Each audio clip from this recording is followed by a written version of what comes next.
Thank you, everybody, for joining us here for our next episode of On Art. My name is Chase Doherty, and I am the curator of contemporary art here at the Delaware Contemporary. And I am here with our solo artist, Mickayel Thurin, in Enter the Subconscious. So thank you very much for being here with us, Mika. And we love the show. We have gotten so many fantastic just so much wonderful feedback on the show. And so we're really excited to hear more from you about your process and your practice and the pieces themselves. So welcome.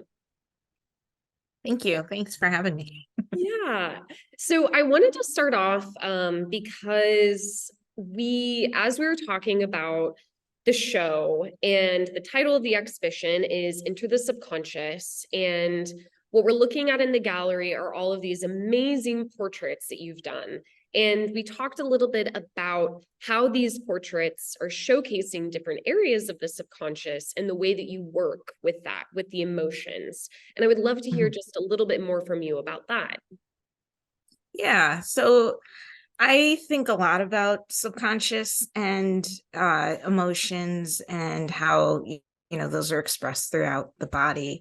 I think for me, it kind of came from doing a lot of therapy, honestly, and a lot of introspection. I think like during 2020 through 2022 and onwards, I had a lot of time to kind of self-reflect on life and the meaning of life and, why we experience the things we do. And through those years, I kind of got more practice kind of feeling my feelings, experiencing them and attaching them to, different feelings within my body and different like thoughts and stuff in my conscious mind and subconscious mind. So and I tend to make art to process whatever it is that I'm thinking about or going through. My art tends to reflect that. So that's kind of why, I guess, behind the paintings, because this is just what I think about all the time. And because they're these beautiful portraits, are so many of them self-portraits? Are they also portraits of other people in your life? Yeah, they're so both. And then also some are kind of archetype type figures that I may use like a person or myself as a reference initially, but then I'll change it, that are in there meant to just kind of represent a feeling or emotion or a type of character. So for example, the pearls, which is the one with it's like a face that's kind of 3/4 and then there's braided like rainbow tears in it. And that one actually started out as a portrait of a friend who sits for me pretty frequently. And I like to paint people that I know or people that I'm really comfortable with. So either that, translates to myself or family members or just friends that I've painted a lot, so that I kind of don't get fixated on trying to make like a pretty painting, because that can hold you back, like the whole idea of like perfection. So when I'm painting somebody that I'm very comfortable with, I can kind of just focus on like the paint, the materials, and what it is that I'm trying to express, versus like main character energy or anxiety. And actually the grouch too, I believe those are all self-portraits that I just, used myself initially.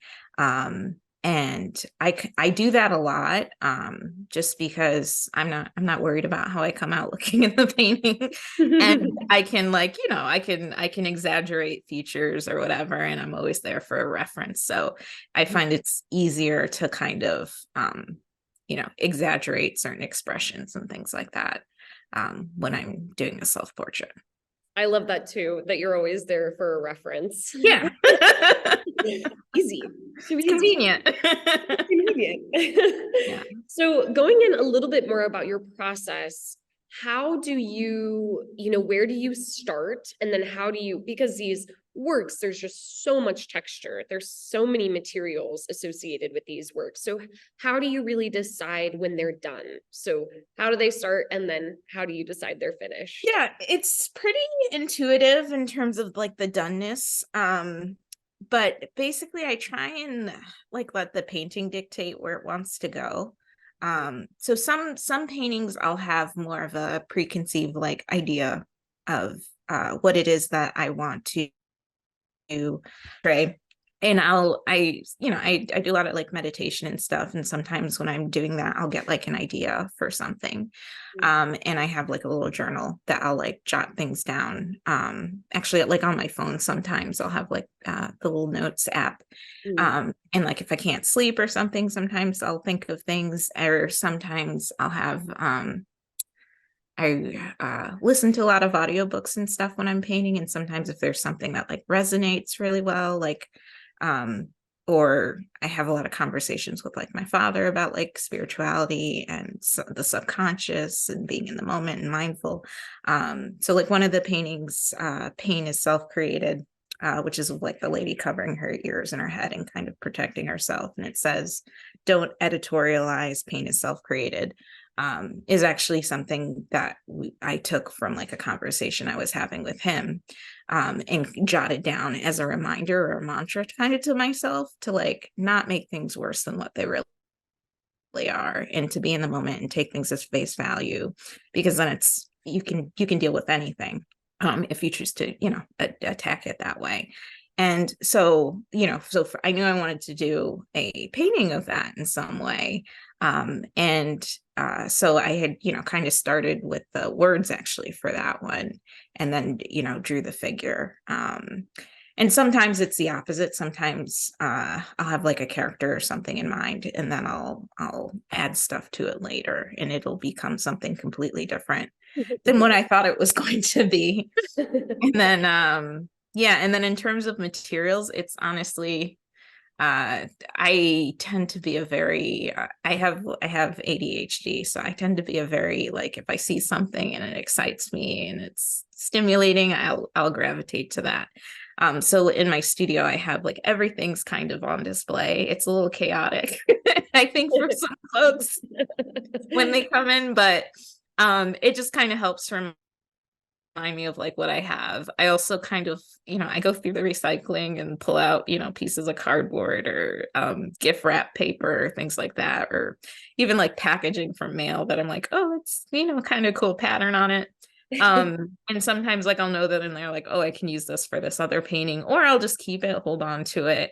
And then, I feel like I get, the inspiration to use it as I'm working on things. So would you say that the materials, especially kind of working through your process, the materials are a little bit more led by the composition you want to create and a little bit less of the content?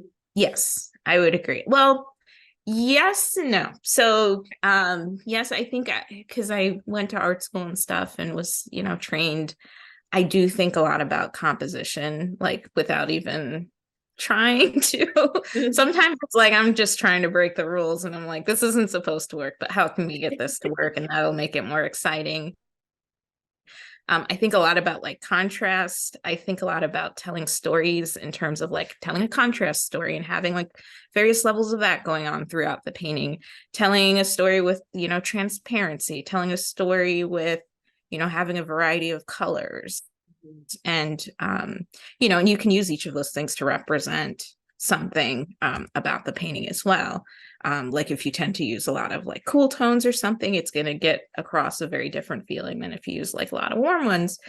So all of that's kind of going on. And then also I like the idea of having a variety of like dimensionality in paintings, which kind of represents for me like different dimensions in life and in existence and reality, and in that everything is kind of from its own perspective, and you can everything can be different and everything has duality, and there's different levels of consciousness and there's different levels of reality.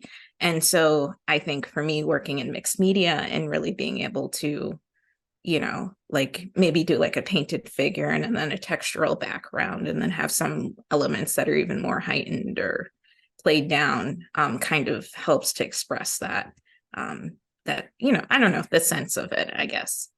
I think I don't it's know if all that comes across, but no, I think it's very successful because something that just always shocks me, especially as I walk through the gallery, is how unique each of the works are. They all feel like they have such a different personality, but you can see your aesthetic throughout the body of work, but each of them does feel like it has such a duality to it, and each of them are so unique. And just the materials that you're using are, they feel very much like individual perspectives. So Yeah. I think it's very successful. Well, good. That's good to hear. So I'm curious as well too, what are kind of your, I mean, and these can be either artistic inspirations, or, you know, you talked a little bit about what is resonating with you through your daily life. And maybe just going into, you know, artists that you were inspired from, or artists who inspire you today as you are working as well. Yeah. So I've always loved like Bonnard's work. I think he's always going to be like one of my top artists that I've pulled through. Like Soutine, Alice Neal, de Kooning. There's an artist, Mitzi Melnikoff. I love her work. I like artists that kind of play with materials, Lizzie Funk, you know, Basquiat, Matisse. I love expressionists, Klimt, Picasso. And then like for, you know, current artists, Bisa Butler, I absolutely adore her work. I've been looking at a lot of like Nigerian artists, and also Evita Tenzo. I like her work. But and my dad's side of the family, they're all from Haiti. And so I grew up looking at a lot of like Haitian work, which tends to be like very like reminiscent of like folk art type work. And so, and when I kind of think about all those, because they're very varied, the thing I find is I tend to be drawn to people or artists who kind of have their own language and have, you know, leave their very specific mark. Like you don't look at a Basquiat and think that that's a Cezanne, or, you know, vice versa. Like it's very specific. And I think they kind of all inspire me to, you know, be myself, make art that's representative of myself. And because that's when I'm going to be able to do the best, you know. Otherwise, I'm just kind of, you know, imitating somebody else. And that's, you know, that kind of defeats the point for me. So, yeah, so I think that's, if that explains it, but that's kind of, yeah, what I'm drawn to. Yeah, very much. I love that. I think that I can really see, especially those were so many great I know. but so many great people to be inspired by. And everybody, I think, like you're saying, with a similar language, when you're listing them off, I'm thinking of like the gestures that they all make that are like so singular to them and to their practice. And I think that's what drew me to your work, is it felt reminiscent, but yet entirely its own. And so I think, again, very successful. Thanks. So, Mika, with these works, this was a larger scale for you. You hadn't quite worked this large yet. And so I'm curious as if you enjoyed it. I think you did. I remember you telling me that you did. But I also am just curious, you know, like, what is coming up for you, or do you have any kind of new experimentations that you're interested in going into? And we just want to hear what's next for you so that we can also follow you. Yeah.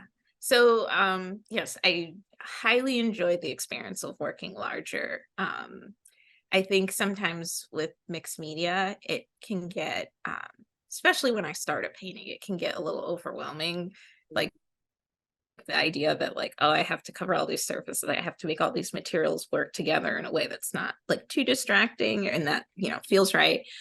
But the larger paintings kind of allowed me to do a lot more like pre-planning with, you know, how I want to set up the background versus the figure. And so it kind of like provided or forced me to have a little bit more structure, I feel like, in them.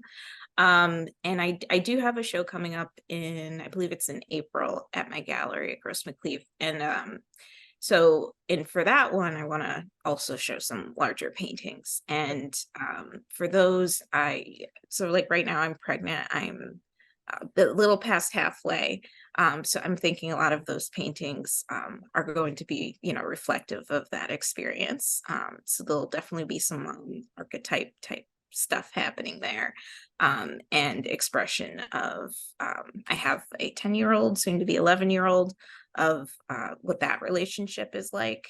And then also, just because of everything going on in the world right now, I think I've been doing a lot of paintings about like self-care and, um, just like taking time for yourself and learning to love yourself and to spread that energy of like love outward to the rest of the world, so that, in hopes that maybe that'll help improve things or improve my, version of reality. So yeah, I think those are probably some of the themes that will be, that I'll be exploring over the next few months.